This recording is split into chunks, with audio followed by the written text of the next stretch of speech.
Good afternoon my student. हमने शब्दालंकार के बारे में पहले पढ़ा था। शब्दालंकार में हमने अनुप्रास और यमक अलंकार को समझा था और इसमें एक अलंकार किसमें? शब्दालंकार में। श्लेष अलंकार अभी हमने नहीं समझाया था। अब हम श्लेष अलंकार को समझते हैं। हमने ये भी बताया था कि अलंकार दो तरह के होते हैं, शब्दालंकार और अर्थालंकार।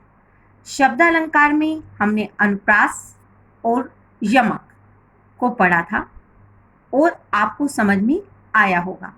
अब हम श्लेष अलंकार को समझते हैं।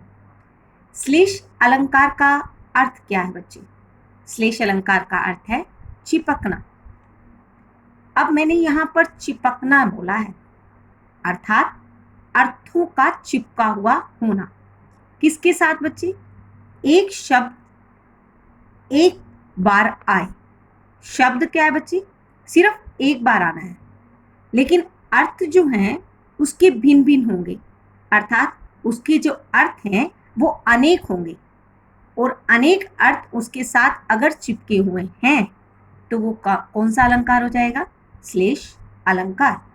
दोबारा से समझते हैं बच्चे। श्लेष अलंकार का अर्थ है चिपकना। चिपकने का अर्थ किससे संबंधित है? पहले हम इसको अच्छी तरह से समझते हैं कि जहां पर एक ही शब्द हो और एक ही बार आए। शब्द तो एक होगा और एक ही बार आएगा, लेकिन उसके अर्थ जो हैं वो भिन्न भिन्न होंगे, तो वहां पर क्या होगा? श्लेष अलंकार। ये इसकी क्या थी? परिभाषा। परिभाषा को मैंने कैसे बनाया कि जहां एक शब्द एक बार आए और उसके अर्थ भिन्न भिन्न हों तो वहां पर कौन सा अलंकार होगा? श्लेष अलंकार। ये परिभाषा समझ में आई। अब हम उदाहरण के द्वारा समझते हैं कि श्लेष अलंकार हमें कैसे पहचानना है। आपने 9th क्लास में ये दोहा पढ़ा था ना बच्चे, रहीमदास में। रहीमन पानी राखिए, बिन पानी सब सून, पानी गए न उबरे, मोती मानुष चून। रहीमदास जी इस दोहे के अंदर क्या कहते हैं? रहीमदास जी कहते हैं कि पानी, यहाँ पर पानी का अर्थ बच्चे पानी से संबंधित नहीं है। यहाँ पानी का अर्थ आत्मसम्मान से है। वो कहते हैं, रहीमदास जी कहते हैं कि मनुष्य को अपना आत्मसम्मान बचा कर रखना चाहिए। अगर वह अपना आत्मसम्मान बचा कर नहीं रखता तो सब सूना, अर्थात सब व्यर्थ है। अब वो क्या कहता है? ये पानी है, ये पानी है, ये पानी है। अब इस दोहे के अंदर हमने 3 बार पानी देखा, लेकिन इन तीनों पानी का अर्थ जो है वो अलग अलग है। कैसे बच्चे? उसने तीनों शब्द अलग अलग दिए। लास्ट लाइन के अंदर क्या कहता है? मोती मानुष चून, पानी गए ना उबरे। पानी का संबंध मैंने किससे बताया था? आत्मसम्मान से। आत्मसम्मान का संबंध किसके साथ जुड़ा हुआ है? मोती के साथ। मोती का अर्थ क्या होता है बच्चे? चमक। अगर व्यक्ति की चमक खत्म हो जाती है, अर्थात उसका आत्मसम्मान नहीं रहता है, तो मनुष्य का जीवन व्यर्थ हो जाता है।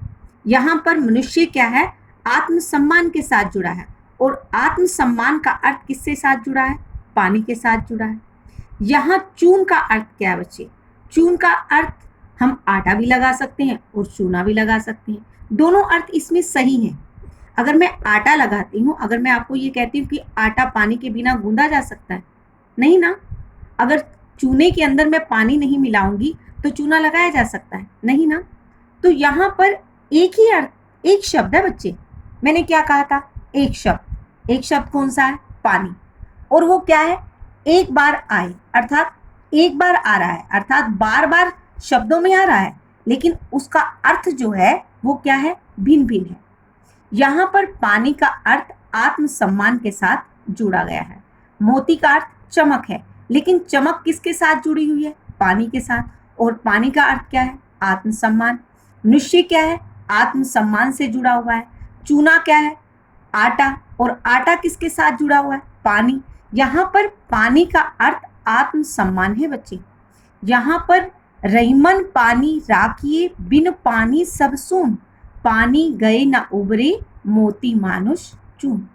यहाँ पर इस दोहे के अर्थ को समझने के बाद हमने ये समझा कि मोती, मानुष और चून, इसका संबंध किसके साथ है? पानी के साथ। और पानी का अर्थ किसके साथ है? आत्मसम्मान के साथ। इसलिए मैंने इस परिभाषा को क्या कहा कि श्लेष अलंकार का अर्थ है चिपका हुआ, अर्थात एक शब्द है, एक ही बार आ रहा है, लेकिन उसके अर्थ क्या है? भिन्न भिन्न है। इसलिए क्या बन गया बच्चे? ये श्लेष अलंकार। एक और उदाहरण के द्वारा समझते हैं। चरण धरत चिंता करत, चितवन चारों ओर, स्वरण को खोजत फिरत, कवि व्यभिचारी चोर।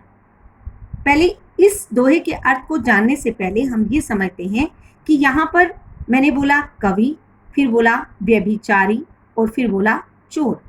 यहाँ पर कवि अर्थात जो कविता करता है, व्यभिचारी क्या होता है? जिसका आचरण अच्छा नहीं होता है, चोर जो चोरी करता है। अब वो कहता है कि यहाँ पर अगर मुझे श्लेष अलंकार को समझना है तो मुझे इन तीनों शब्दों को समझना होगा कि यहाँ पर क्या कहता है? सुवर्ण अर्थात सोना। यहाँ पर कवि के लिए सोना क्या है? उसके शब्द अर्थात वर्ण। वर्णों से क्या बनता है? शब्द। अब कवि के लिए सोना किससे संबंधित हुआ? वर्ण से अर्थात शब्द से। व्यभिचारी क्या मैंने कहा?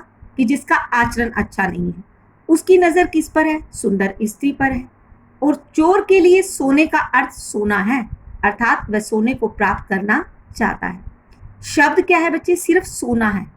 और उसके लिए तीनों चीजों का अर्थ क्या है? अलग अलग है। एक ही शब्द है और वो एक ही बार आ रहा है और उसके अर्थ क्या है? अलग अलग है। तो क्या बन गया बच्चे? श्लेष अलंकार। अब मैंने दो उदाहरण के द्वारा आपको ये समझाया कि श्लेष अलंकार क्या है। एक बार फिर रिपीट कर लेते हैं कि श्लेष अलंकार का अर्थ है चिपका हुआ। जहां पर एक शब्द एक बार आए और उसका अर्थ भिन्न भिन्न हो तो वो श्लेष अलंकार होता है। जैसे मैंने यहाँ पर बताया कि कवि के लिए सोने का अर्थ सुंदर शब्द है, अर्थात सुंदर वर्ण है। और व्यभिचारी का अर्थ मैंने सुंदर स्त्री, अर्थात जिसका आचरण अच्छा नहीं होता। और चोर के लिए सोना बहुत महत्वपूर्ण है, अर्थात वह चोरी इसलिए करता है क्योंकि उसे सोना प्राप्त करना होता है। अब आपको ये श्लेष अलंकार समझ में आ गया होगा।